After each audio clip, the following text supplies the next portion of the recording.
Boa noite a todos. Boa noite. Sejamos mais uma vez muito bem-vindos a esta abençoada casa que tão amorosamente nos acolhe, encarnados e desencarnados.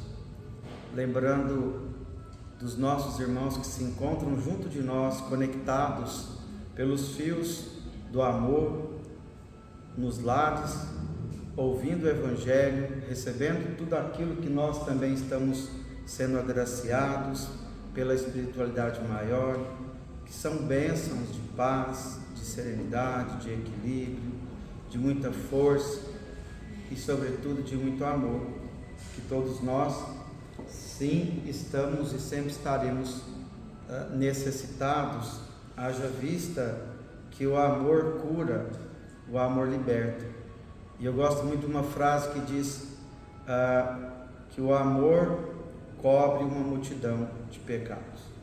Exatamente essa é a proposta. E que o amor vence e sempre vencerá. Para aqueles que não me conhecem, meu nome é Newton, mais conhecido por Shaolin.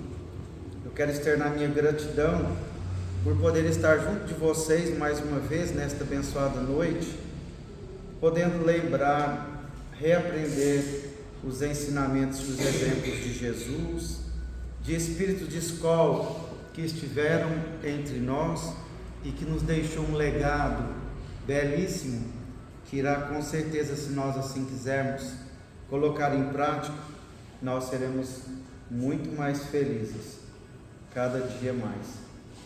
Para a nossa reflexão, foi lido do Evangelho no capítulo 4, ninguém poderá ver o reino de Deus se não nascer de novo, quando Nicodemos encontra com Jesus, e Jesus vai dizer a ele esta frase que nos mostra a oportunidade bendita das reencarnações, ou seja, do recomeço, através da bênção do perdão de Deus e de Jesus, quando nos concede uma nova oportunidade, E o item 18 é uma afirmação, quando nos fala o Evangelho que a reencarnação, ela fortalece os laços de família, ao passo que a unicidade da existência os rompe. Então, quando fala de reencarnação que fortalece os laços de família, é exatamente quando nós já temos conhecimento sobre a vida futura, de que existe vida após a vida, que nós estamos aqui, mas que o nosso verdadeiro lar, a nossa verdadeira pátria é o mundo espiritual. Quando nós acreditamos em reencarnação, nós acreditamos na pluralidade das existências, ou seja, no plural. Nós sabemos que nós somos espíritos milenares, com várias experiências, positivas, negativas, de acertos, de erros, de méritos e de deméritos, e que alguns ainda acreditam na unicidade da existência, que é aquele entendimento que existe uma vida só, morreu, acabou, não existe mais nada.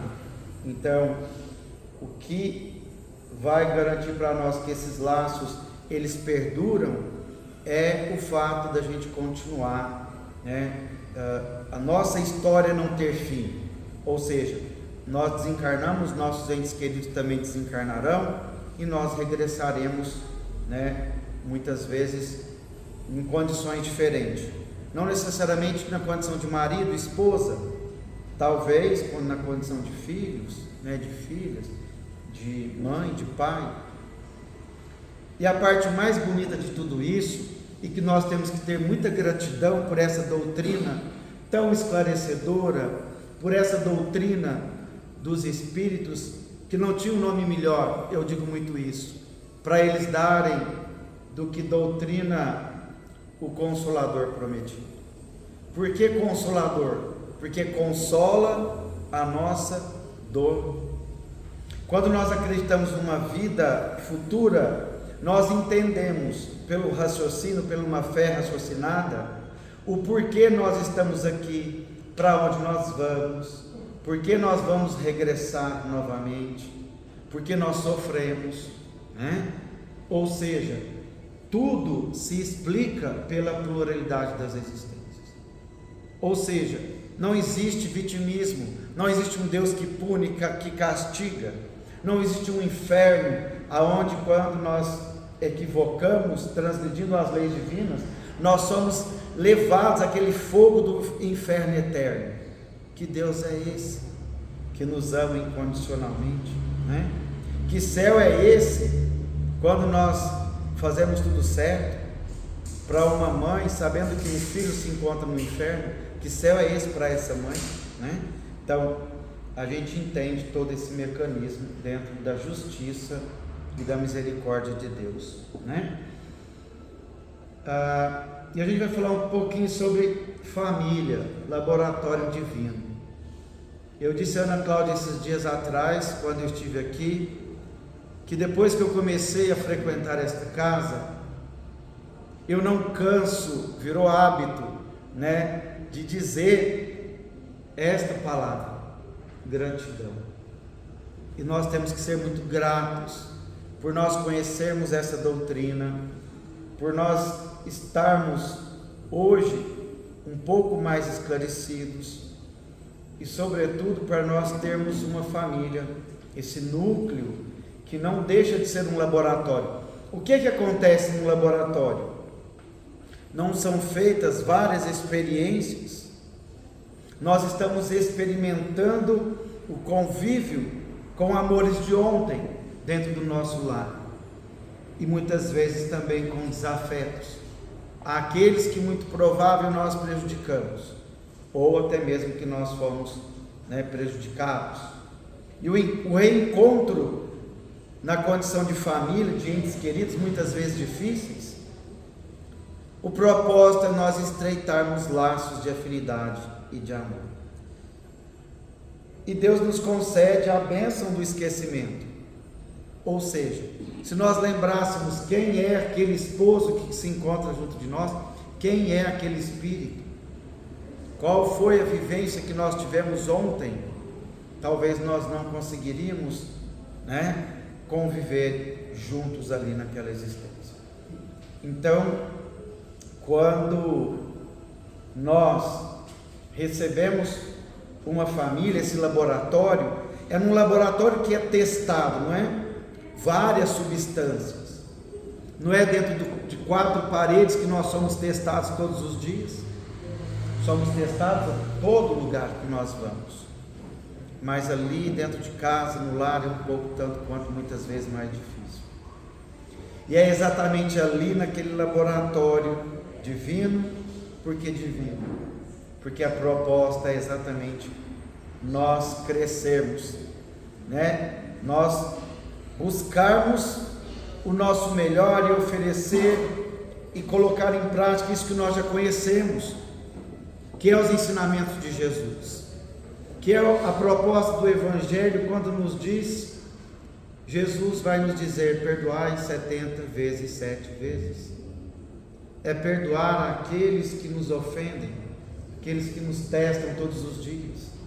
Nós que temos conhecimento, por uma fé raciocinada, quando nós já somos dotados de conhecimento, a nossa responsabilidade maior, não é? Quando Jesus vai nos dizer sobre a paciência, a resignação, sobre a indulgência, a benevolência, né? Tudo isso o Evangelho nos coloca como proposta. Nós só vamos realizar isso se nós quisermos, se nós dermos pouco, né? E Chico Xavier, um homem chamado Amor, novamente do livro Minutos com Chico, não tem como nós não falarmos de laboratório divino, de família, de amor, de compaixão, se nós não buscarmos esses espíritos de escola, não apenas para aprender, eu já conheço Jesus, Shalom. Eu lembro daquela passagem, quando Jesus está ali naquele momento com a mulher adúltera, e ele diz a ela: onde estão os teus acusadores? Vá e não tornes a pecar. Naquele momento, Jesus não absolve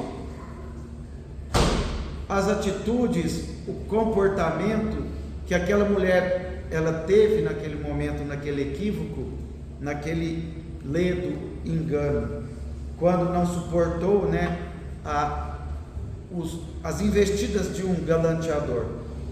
E quando nós perdoamos alguém, um ente querido, nós não, mas se eu perdoar, Shaolin, eu vou estar liberando ele das consequências do erro, eu vou estar absolvendo ele. Não, nós vamos estar nos libertando daquelas algemas que nos levam a sofrimentos imensuráveis por talvez décadas, centenas, milhares de anos. Quando nós perdoamos, o outro por si só já se autocondena pela atitude, por ter transgredido as leis divinas. Nós não precisamos condenar mais do que a própria consciência dele mesmo. Tem uma frase no movimento espírita que eu gosto muito, que diz assim: para as criaturas imperfeitas, bastam as suas próprias imperfeições. Não é necessário julgamentos, principalmente dentro do nosso lar. Nós precisamos amar incondicionalmente. E do livro Minutos com Chico, vou pedir licença a vocês, aos nossos irmãos, amigos, entes queridos, que a gente precisa ter gratidão por eles também estarem somatizando com a gente desta energia, desse mecanismo do amor. E Bezerra de Menezes vai nos convidar nesta noite a refletirmos sobre o tema dentro de casa. E ele vai dizer assim: cada criatura que nos desfruta o caminho ou a experiência, olha o laboratório divino, experiência. Cada criatura que nos desfruta o caminho ou a experiência é semelhante à planta que, se ajudarmos, nos ajuda. Bezerra de Menezes. Eu vou ler só um trecho, a lição é bem curta. E aí ele vai dizer assim: amoroso guia nos faz pensar que nosso lar pode ser comparado a um bosque com plantas de variadas espécies. Quem as plantou foi Deus, e Ele sabe por que plantou umas e não outras.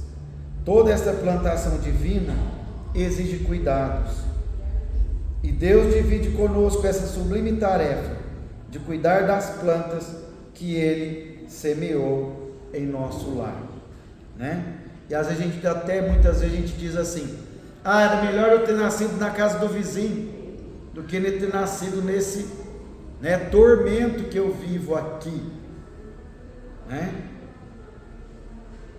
Quem plantou foi Deus.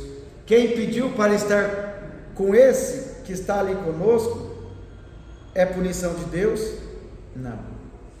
É a oportunidade que nós encontramos de realmente estreitar esses laços, de tranquilizar a nossa mente, a nossa consciência de ontem, Então, são plantas que, se a gente cuidar, nós seremos cuidados. Muitas vezes a gente diz assim: lá na minha casa ninguém me compreende. E eu estou compreendendo aqueles que estão lá comigo? Eu quero muito ser amado, e eu estou amando o outro? Mas ele é muito difícil, e eu? Talvez estou sendo mais difícil do que o outro mesmo. E a gente vai lembrar daquela planta lótus. Ela nasce, em meio ao lodaçal, aquele pântano fétido.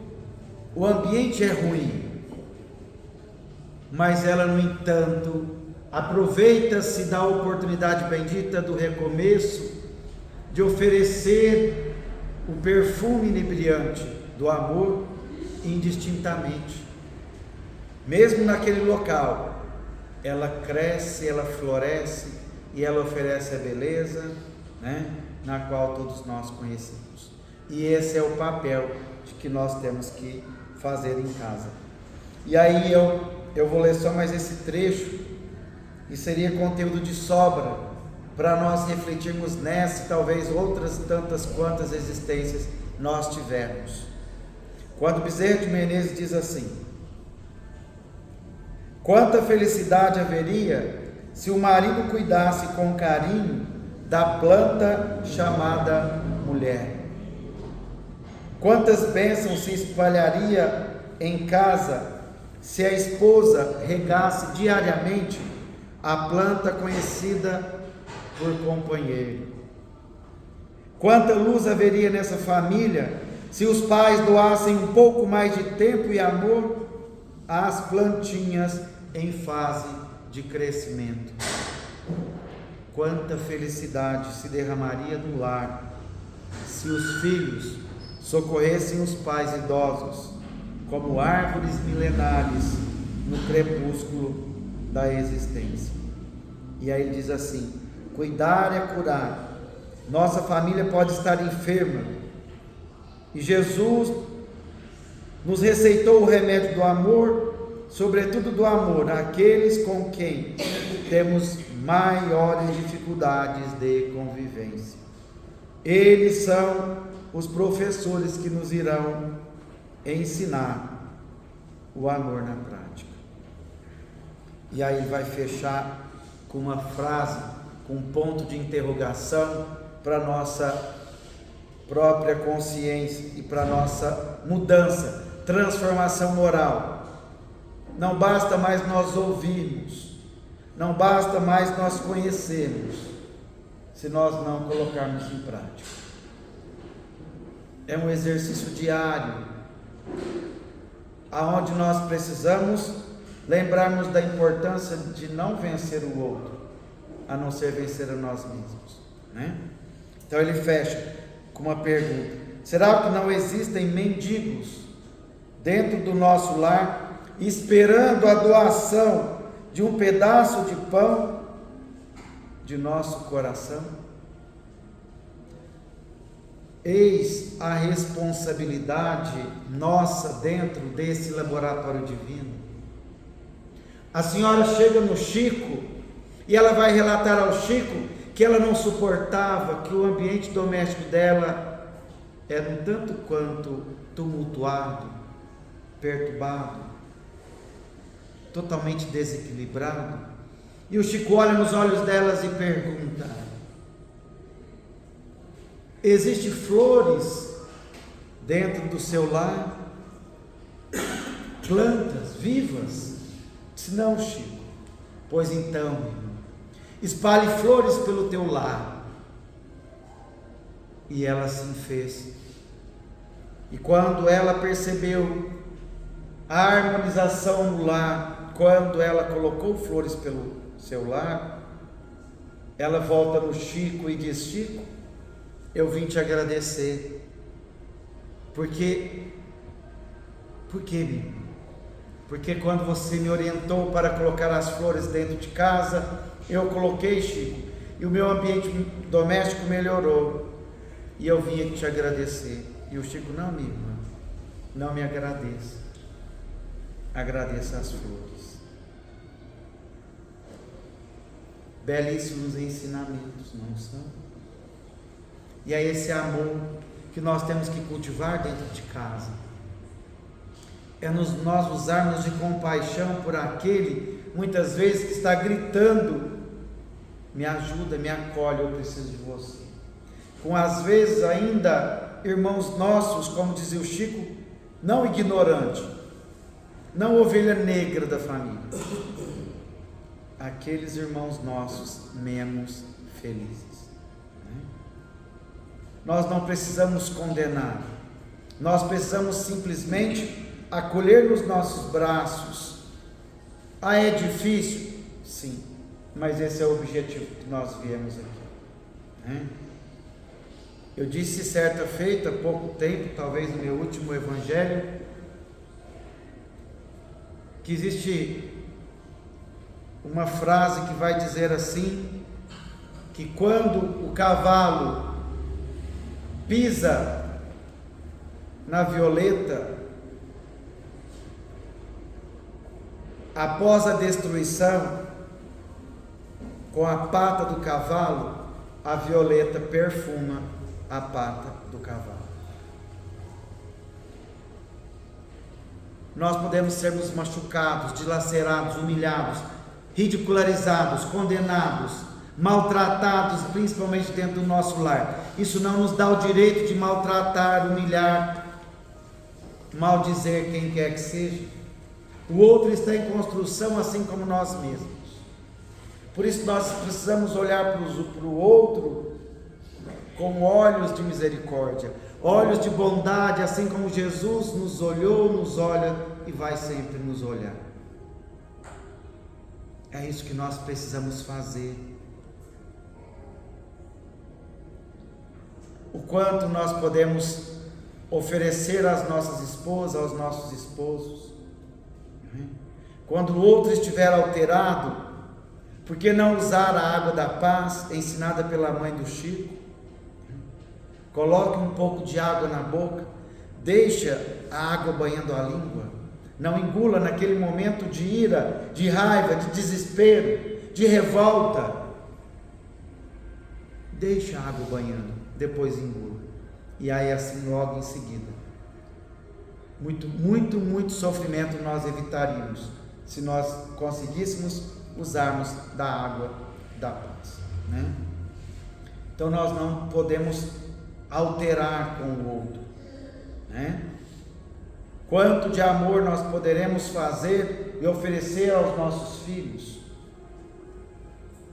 Apresentando Jesus, leve os filhos à evangelização da criança.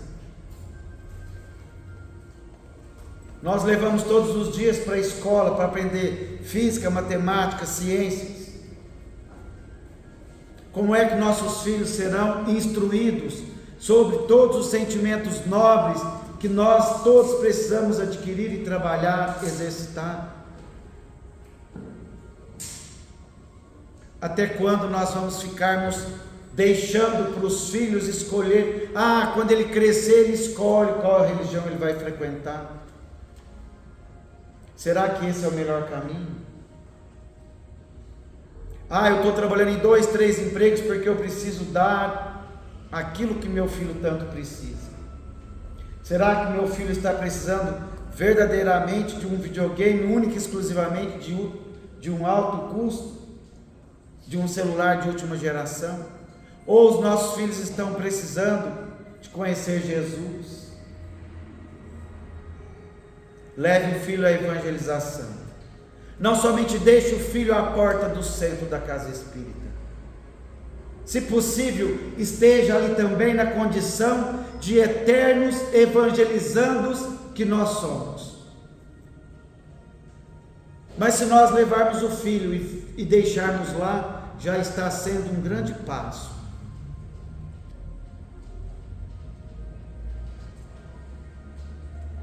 O planeta, o mundo, as escolas estão gritando para uma transformação. O mundo só transforma quando eu, Shaolin, nós, cada um de nós nos transformamos.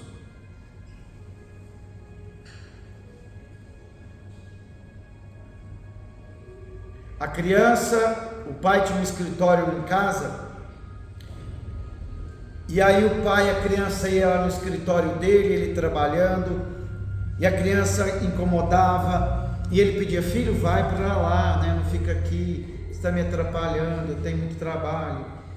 E a criança ia, voltava, quando ele pegou uma imagem em cima da mesa, observa a imagem, era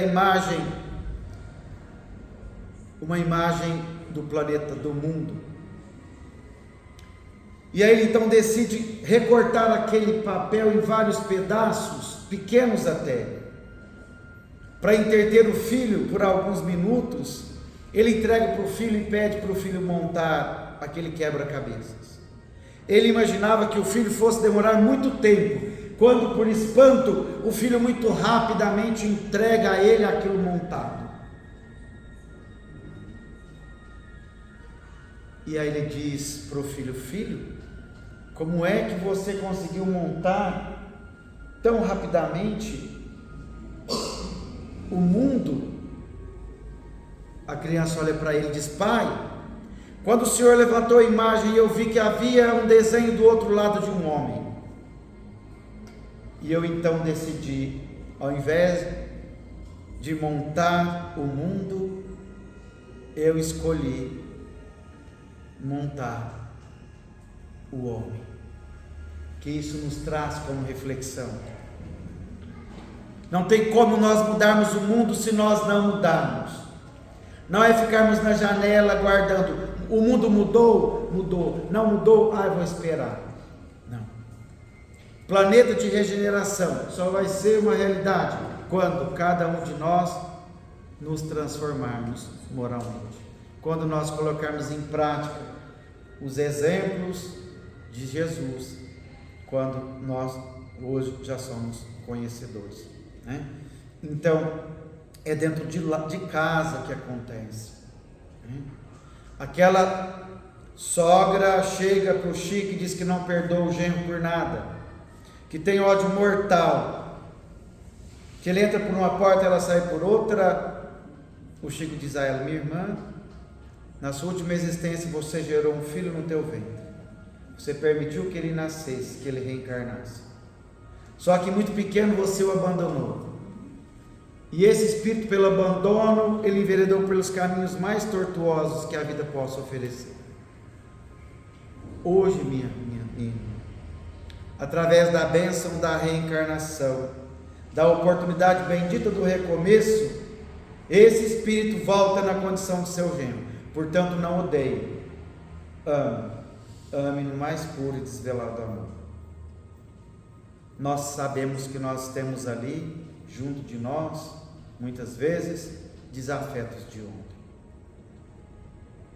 Até quando nós vamos continuarmos ainda equivocando, insistindo no erro, persistindo em sentimentos contrários, causando sofrimento ao outro, sim, mas muitas vezes sofrimento a nós mesmos, espalhando discórdia? Sabe quando muitas vezes nós ainda estamos agindo como crianças teimosas, filhos teimosos? Quando a mãe diz assim: meu filho, não pula a janela, passa pela porta. Se você pular a janela, você pode cair do lado de lá, se machucar todo, né? Sofrer, sentir dor. E às vezes a gente é muito teimoso, a gente faz o quê? Vai lá e pula a janela. Cai do lado de lá, machuca todo. E a mãe, a primeira frase da mãe é o quê? Eu te falei. Hã? Eu te falei. Eu te falei. Se tivesse me ouvido. Não é assim? Jesus esteve conosco há mais de 2000 anos. O Evangelho, desde a primeira página até a última, se nós resumirmos em uma única palavra, essa palavra é amor. E nós precisamos exercitar esse amor, colocar o amor em movimento. Quanto não tem crescido de suicídio? Quanto jovens, adolescentes, quanto não tem crescido de automutilação, de doenças psicossomáticas? Quanto nós podemos ajudar em tudo isso?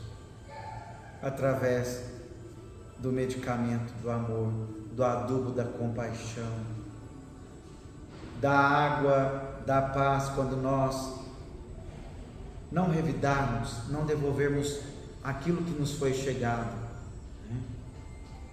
Para regarmos essas plantas abençoadas, porque os nossos entes queridos são instrumentos que nos foi concedido por Deus, na condição para que nós pudéssemos trabalharmos em nós mesmos, para que nós pudéssemos sermos burilados, lapidados, pela experiência que nós temos de sermos testados.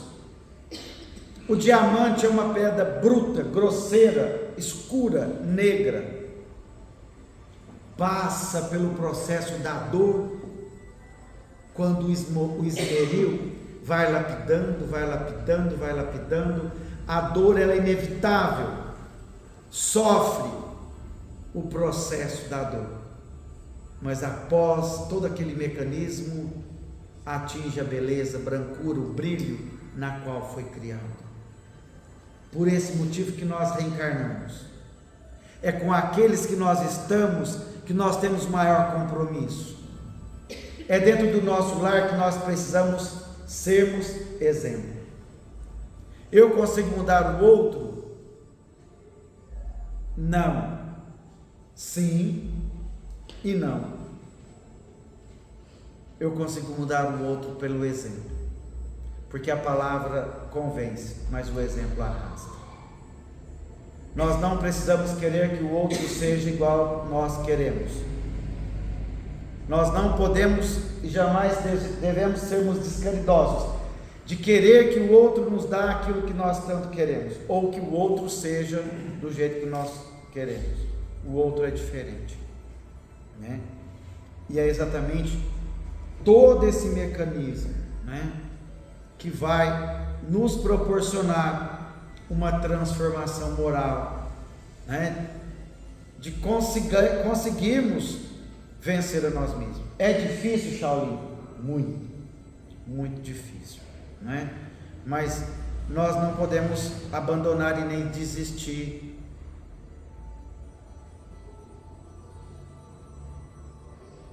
Desistir nunca. Ah, Shaolin, o outro não tem jeito. Tem. Sejamos o medicamento do amor, né? Onde quer que nós formos. Às vezes, como diz Bezerra de Menezes, às vezes tem um ente querido gritando, um mendigo, sentindo fome de um pedaço de pão do nosso coração, sentindo frio pela nossa indiferença, sentindo frio pela nossa distância, sentindo frio pelo nosso descaso, sentindo frio pelo nosso desamor. Não vamos mais aceitar isso. Nós podemos e devemos mudar, não o mundo. Se nós ficarmos querendo mudar o mundo, muita pretensão, nós não sairemos do lugar. Nós precisamos mudar aquilo que está em nosso entorno. Primeiro nós mesmos, depois o nosso pai e a nossa mãe. Mudar pelo exemplo, mudar pela caridade, mudar pela ajuda mútua. Não importa. O Chico já dizia, é melhor nós sermos humilhados do que nós humilharmos quem quer que seja. Não esperemos o amor, sejamos o amor, mas o amor em movimento, né? Sempre. E nós já estamos de parabéns. Todos nós, encarnados e desencarnados que estamos aqui hoje nesta casa, e os nossos irmãos que estão conectados agora conosco pela internet, e também aqueles que irão ouvir o Evangelho em outro momento depois, nós estamos de parabéns, porque nós estamos buscando uma sugestão, uma recomendação de Jesus quando esteve conosco, quando Jesus vai nos dizer: conhecereis a verdade, e a verdade vos libertará. A verdade é o Evangelho, a verdade é o esclarecimento. Quanto mais nós somos esclarecidos, menos nós iremos dar importância a nós mesmos.